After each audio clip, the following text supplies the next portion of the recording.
Hi, I'm Frankie. Welcome to FAQ Show. And with me is Melody, the Hi. host from another YouTube channel, Figuring It Out.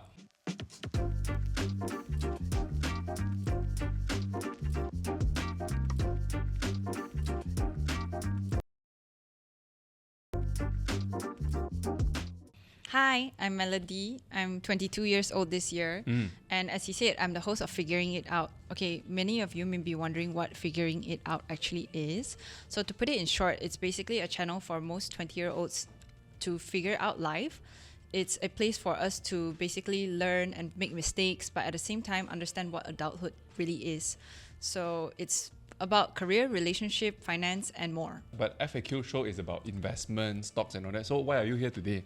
Okay, like I said, it's about career, relationship, and finance. Finance actually plays a huge part into adulthood, which most of us don't really plan for. And I noticed that not only finance, investment, learning how to grow your money and all that is very, very important part of adulthood. And that's something that I see Frankie do on a daily basis. He's always on his computer with like charts and everything. And I'll pass by and then I'll see like stuff like charts. Like I really don't understand, which is why I'm here. I'm here to understand what all this means and how can I learn to make more money other than DCing. Right. Okay, so basically it's you trying to come to the show and see what you can learn from it, and hopefully it will benefit you guys as well along the way. Just now I caught one word that you said just now, DCA, dollar cost averaging, right? So what have you been averaging so far? The Do only you buy thing stocks or what? I really average is cryptocurrency because that's the only thing I really understand. Apart from like stocks and everything, I don't really play with those because I don't understand. I don't like to touch things that I do not understand. So which is why I'm here. I need to understand before I can apply.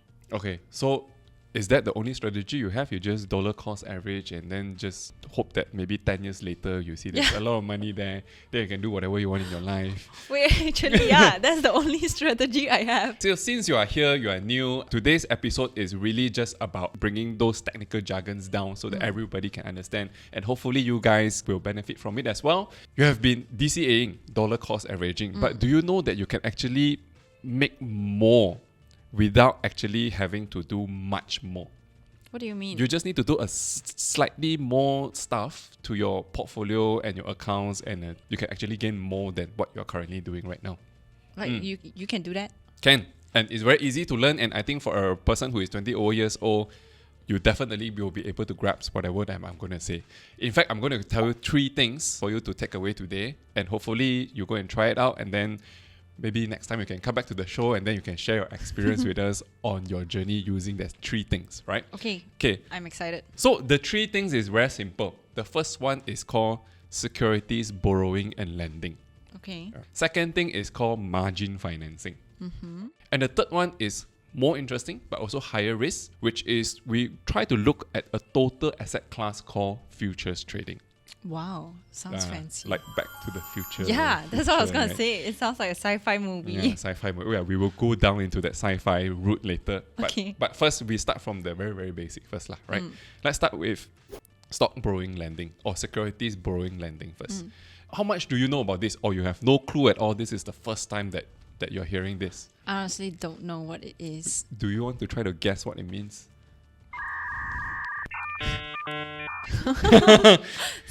Securities means stock, right? Securities means stock. So it means I borrow people's stock, or I lend people my stock. Is it? Okay. Honestly, I don't know. Okay.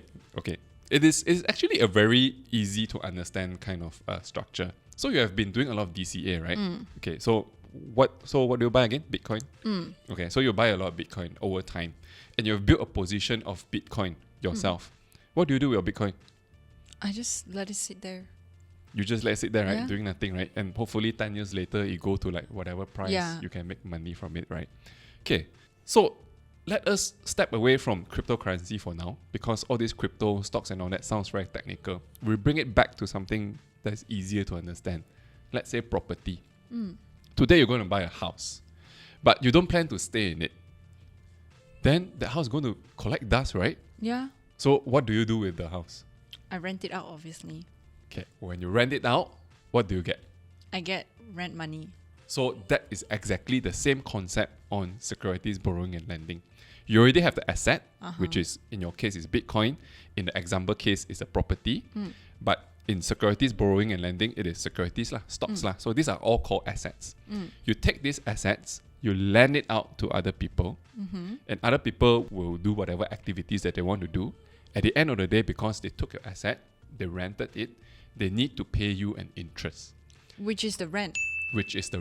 So without doing anything, you still continue to do your DCA, but because you have a position of portfolio, you lend it to other people, people pay you an interest. Oh, so there's no free borrowing or lending. Like they have to pay me. Of course people use your thing. Of course you need to pay people some interest, right?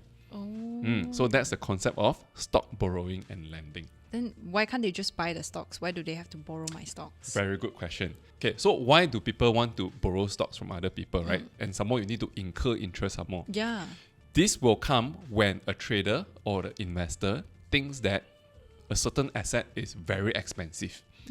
And they would like to sell it. They would like to take advantage of the expensive pricing. They sell it first, and then when it drops, they're able to buy it back. But how can you sell things that you don't own? Yeah. Cannot, right? You need to get something to sell, right? This is where the lending activity comes. They will go to the broker and say, hey, this stock XYZ is very expensive right now. I really want to sell it first and buy back later. But I don't have the stock. What should I do? Then the broker will say, don't worry. I have extra stocks that I can lend it to you. You can borrow it from me, but I'm going to charge you an interest. And where does the broker get all this inventory of stocks? It's from investors like you, lor. As your trade everything, DCA already, you build a position. You just need to tell the broker that I'm willing to lend out my position to earn an interest. Then the broker will help you to match the lenders. So the lenders will take the shares, they will sell it at a perceived expensive price, wait for it to come down, they will buy it back at a cheaper price. The difference between the selling and the buying is their profit. When they buy it back, they will return the shares back to you. So you are still the rightful owner of the shares, plus the interest on the payment. So while you wait for your Bitcoin or whatever asset to appreciate in price, you can make extra money from there by just lending it to people. Wrong already, if they get it wrong, they will still have to buy back the shares and give it back to you. So for example, they borrow the shares from you, they sell it at this price, hoping that it will come down, but it still goes up higher. Then die already. Yeah, so they need to pay even more. Yes, because now what happened is they sold low, but they have to buy high to give it back to you. This is not good for their wallet. That's not good for their wallet, but for you, it's the same. Yeah, there's you no still risk get back incurred your from shares, you still get back your interest. Because at the end of the day, that guy still took shares from you and he is obligated to pay the interest to you. I see. But what if halfway through I decide I want to take back? Okay, because it's your share, right? Yeah. You're the owner, right? When the owner asks something back, what will happen? I have to give back. Have to give back. So when you call back the shares, no matter what price it is, the lender has to immediately buy back the share and give it back to you. No matter what price it is, no matter whether the price is playing to his or her favor or not. Do I still get back interest from that or no? You still get back your interest until the point where you call back. So let's say you lend to other people, but 3 days later you call back, then they will pay you 3 days worth of interest. But if you put it there for 1 year, then they will pay you 1 year worth of interest. So it just works the same as how you rent a house to other people. I see. So it's more riskier for the person that's borrowing. Correct. So the person who lent the share better know for sure what that guy is doing. How do I know then?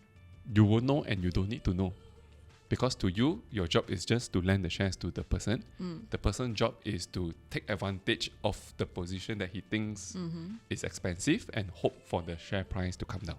I see. It's a win-win for you because you continue to do your DCA, but you make extra income because you lend your shares to other people. I don't even need to do much. Yeah, you don't need to do much. You just need to tell a broker that, hey, since you have SBL service within your product offering, I would like to participate. You likely just need to fill out a form, take a few ticks and put a signature down. Sounds great. Sounds great, right? You want to try, right? Yeah, I want to try. You want to try extra income for not doing much. Yeah, I don't like things that are too hard. Step by step, okay? Step by step. At this point, Melody and I talk about securities borrowing and lending to boost your gains in investment. For the next two things that we discussed in the video, it requires more active management of your investment portfolio. And that means knowing exactly when to buy and when to sell an asset to make a gain. It's easier said than done. And here's the thing, many people think active trading is all about staring at screens filled with complicated line drawings, dozens of indicators, and charts that look like spaghetti. It feels way too technical and confusing, right? On top of that, when you go online, you see all these people flashing screenshots of huge trading profits, posing with luxury sports car, making trading look like one big scam. But trading itself isn't a scam, it's just that the noise online makes it seem that way. The truth is, successful trading is all about cutting through that noise, simplifying the data, and turning it into a clear, easy to read visual that helps you make confident decisions. Otherwise, you might end up missing opportunities, or even worse, losing money on your trades. I used to think that way until I made friends with Jose Blasco this year, a veteran trader who developed a systematic two-step method that professional traders use to execute their trades in banks and trading firms. And since I learned from him, I've been using it as my primary tools for trading. Honestly speaking, it works like magic. Just look at the chart here. It is suggesting that the uptrend is slowing down, perhaps consolidating. And all the green zones are potential supports for Bitcoin price should you want to plan your entry. On the 16th of August, I'll be hosting a trading workshop together with him at Colony KL Eco City. He's going to deep dive into his simple yet superbly effective two-step trading methods to help you sharpen your trading skills. This workshop is in collaboration with Weeboo Malaysia, so if you sign up an account with Weeboo on that day, you'll get up to 550 ringgit worth of rewards. That's an amount more than what you will pay for attending this workshop. Seats are limited, sign up now, and I will see you there. Now we go next step, Okay. more advanced a bit. So just now you said you have been doing DCA, right? Your DCA is, I suppose, when you get more salary, you put a bit of your salary into the account, use the money to buy, and you do it on a monthly basis. Yeah. So it's a very cash-based kind of investment. Have you ever think of using other people's money to make more money? No, because you can only really use your own money, no? No, you can actually use other people's money How to make how a will lot more they money. trust you to? Okay. No. So How are they this, so generous? there's no free lunch in the world, right? Okay. So when you want to use other people's money, you have to pay interest, law. Okay, Oh. so there's this thing called margin financing. The word financing basically means a loan. It's just the same as you want to buy a house. The house is 1 million ringgit. The bank will say that, okay, if you want to borrow money from the bank, you need to put down a down payment, 10% down payment, for example.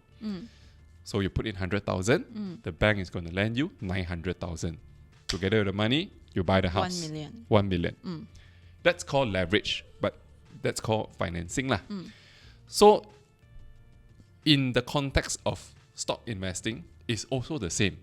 You have your trading account, you put in your 1,000 ringgit, but now the bank says that, okay, I'm going to give you this facility called margin financing, and for whatever cash that you put inside this account, I'm going to amplify it by 10 times for you. So 10,000. So 10,000 ringgit. So for every 1,000 ringgit that you put inside, the bank allows you to open position up to 10,000 ringgit. What does it mean? Means I have 10,000 ringgit to play with. Not 1,000 anymore. Oh. So suddenly you feel like a rich person. Yeah, for a You while. you can spend, well, not spend, you can invest 10 times more than my tiny little bit of 1,000 ringgit. Sounds great, but I'm pretty sure there's a catch. Like, The catch is whatever you do, buy or sell, the effort is going to amplify by 10 times. oh. What does it mean? Let me give you an example. Okay, so just now we say that you put in $1,000, right? The bank is going to amplify it to 10,000. You take this 10,000, you're going to buy, say, XYZ. And XYZ currently is trading at, let's say, $10. Right? So if one share is $10 and you have $10,000 to play with right now, how many shares can you buy? A lot. A lot, right? So it's about 1,000 shares. 1,000 shares. Wow. Right? Basically, you invest 10,000 ringgit into this investment. Mm. Suppose now this $10 shoot up Mm. to $20. Then I get, That's 100% gain, right? yeah. So $20 on, so because it is 100,000 increase, your 10,000 suddenly becomes 20,000. You decide to sell. Mm. Then I get 100% back. Yes, correct. But let me explain it step by step for you. You take back the 20,000. You need to pay back the loan, right? Mm. So you pay back this 10,000. Mm. You still get back 10,000 at the end of the day. Yeah. But because your initial investment, if you recall, was only 1,000, right? Mm. So 10,000 over 1,000, you actually make 10x. Wow. As opposed to, if you put in 1,000 ringgit, it goes double. You only get 2,000. You still get 2,000. Yes, so it's still 100% gain. But because your cost was 1,000, your gain was only 2x. 2 times. That's the power of This is a huge gap. margin. It's a huge gap, 5 times more. But what if I lose money? You lose money, the scenario is exactly the same. Huh? That's why I say you amplify your gain, but you also amplify your loss. So we use back the same example. So this time round, we don't buy at $10. We reverse the whole scenario. This one you need to edit faster a bit. You know, you can just scroll. One eternity later. Okay. So right now, let's reverse the whole scenario. Suppose you put in 1,000, the bank gives you 10,000. You go and buy XYZ. XYZ is $20. Oh damn! It drops, right? It drops down to $10. How much drop is this? 50%. Yeah. Okay, but because you put in $10,000, right? Your $10,000, you lose 50%. You only have 5,000 remaining, right? You decided to cut loss. Cut loss. When you cut loss, you're able to bring back $5,000. But because you owe the bank 10,000, apart from using this money to pay back your loan, I have to your add margin, on 5,000 you for them. need to add on an extra $5,000 to cover that position. Oh my god. So your initial investment was 1,000, but now you need to somehow ask your father, mother, your friends and all that to give you extra 4,000 to cover this extra loss. Oh my god. You are losing this so amount much money. extra. I'm losing 4,000 extra. You amplify your loss by this amount. Oh, this is high risk, high reward. High risk, high reward kind of product, correct? Oh. So it really comes down to how you mitigate your risk. Risk management is very important. Then how do I do that? You only invest in the amount that you are ready to lose. Oh. So for example, when you put in 1,000 ringgit, the bank amplify you to 10,000. But let's say I'm only willing to lose 2,000 worth of exposure. Then you don't use the full 10,000 amount. Maybe you just use 2,000 or 3,000, so that if it drops by 50%, right, at the end of the day, you just lose 50% of a smaller amount. I see. So you have to understand how much you're willing to lose first. You cannot simply, okay, I got 10,000, then I use all 10,000. Correct. You need to prepare for the worst case scenario, know how much you're going to lose, and think to yourself whether I'm willing to take this risk or not. If yes, then you go ahead. Now, when you're in the position, the most important thing that you need to do is try not to lose money. Okay. When you know how to not lose money, the earning part will come by itself. I see, because you're not losing money. So Correct. it means you will earn money. Correct. Okay. But is there, like, how long are they willing to lend me this 10,000? For as long as you want to use the money for. The interest just keep rolling up. Because this is ultimately a loan. I You see. are loaning $10,000. I So see. they'll charge you an interest on it. Oh, But- so as long as I pay back, it's fine. Correct. But usually, as a trader, as an investor, you don't really bother too much about the interest, because what you're aiming for is that extra 5x, 10x that you can gain from your investment. So what is 4% compared to you can make 10 times, right? That's true. Yeah. So usually people don't bother too much about the rate, but sometimes people do. Sometimes people do. But of course, the lower rate you can get is the better lah. I see. So you need to do your research and compare first. Mm. Okay, understand. Okay, so those two products are pretty much very equity centric, stock centric. Now, there is one asset class that is gradually gaining a lot of popularity among Malaysian, Wow, what is it? and this is the futures trading. Why it sounds so fancy? What do you think futures trading is? Future, you look into the future and trade? Like, I don't know. It sounds like a very sci-fi movie. You are kind of correct. Huh? So futures trading is trading of a contract. Again, this is a contract for you to buy or sell something at a futures price. So I have to predict that down the line it will be at this price. Mm-hmm. So I lock in the price first. Correct. Yes. Why you're so smart? That's don't know. exactly the futures contract work. So yeah, you go into a contract to say that I would like to buy this asset at this price at this date. Wow. So you lock in the price today. How would you know? Well, through all this information about the asset Oh, class so you and predict whatever. lah. Okay, Kind of, okay. yeah, you need to do a bit of prediction and a little bit of homework also lah. Okay. Yeah, in order for you to do that. So first of all, what kind of assets can be used to trade futures? There is a certain criteria one. And usually all these assets, they are commodities. What does that mean? Commodity means something that is very standardized, not much change, and it is very easily identifiable. Can For you give example, gold. Oh. A gold in Malaysia is the same gold as the Anywhere US else. and anywhere else in the world. So it's very easy for me to say that, hey, I have this gold contract that says that I can buy 1 ounce of gold at, I don't know, $3,500. You can take any gold from any country, from anyone, and it will still be recognizable. Yeah, that's called a commodity.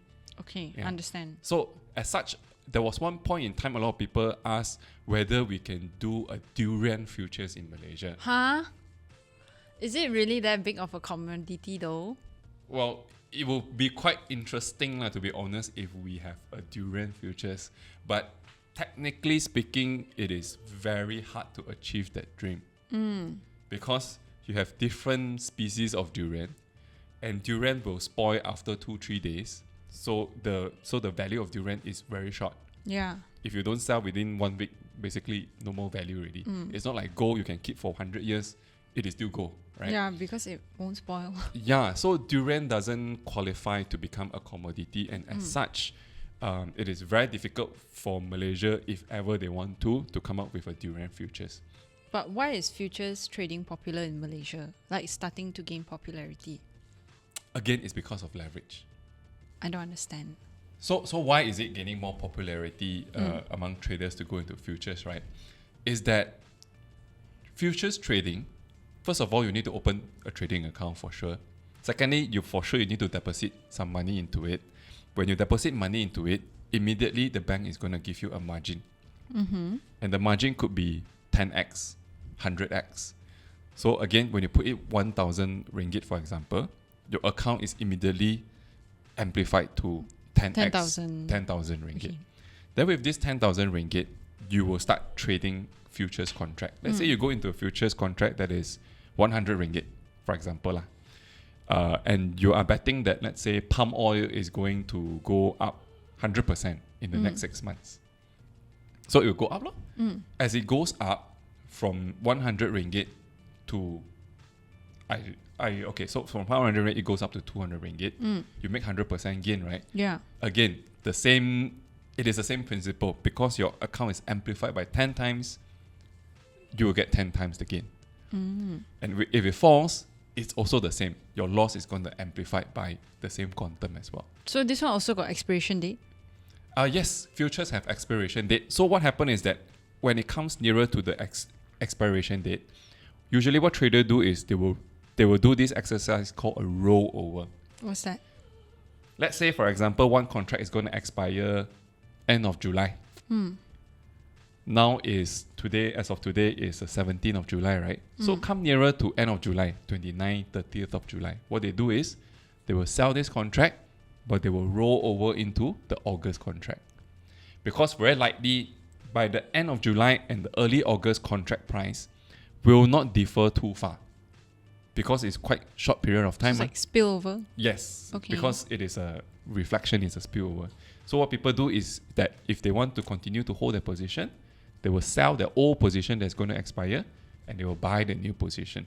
Oh. This exercise is called a rollover. And this happens every time a contract ends. Correct. Oh. And the contract always ends I see. because it's a contract. What if my prediction is wrong? Cut loss. Oh. You must always learn how to cut loss. Then how does it differ? Okay, in terms of the trading, it is quite similar. They are all leverage products. Leverage products means that you use other people's money to make more gain. The only thing that is different is the parameters that determine what is the price of the product is different. So What does that mean? margin financing is just as simple as you're taking a loan from the bank. And for futures trading, is about what kind of amplification does your trading account give you. If it is 10x, then good. You have 10x leverage. If you have 5, then it's 5. Yeah. But each of them have different risk levels or they're similar?